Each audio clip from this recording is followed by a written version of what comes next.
Let's say that Gege never announced he was planning to wrap up JJK at Jump Festa 2023. With that being the case, where did I realistically see the series ending? Let's talk about it, and shout out to Himothy for the question.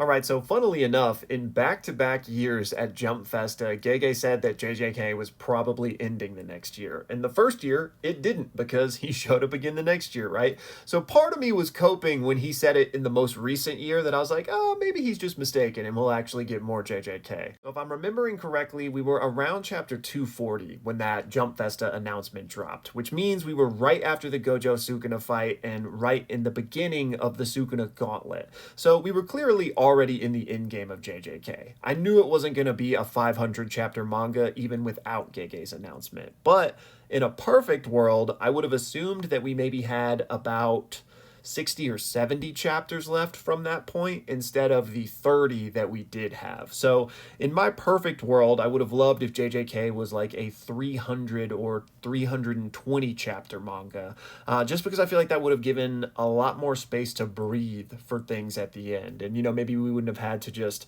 skip the entire month of training before Gojo Sukuna and maybe gotten some more character work there. And in a perfect world, I would have loved some sort of Kinjaku merger arc post Sukuna fight. Now, obviously, things didn't work out that way, and I am happy with what we got, considering all the extenuating circumstances surrounding JJK.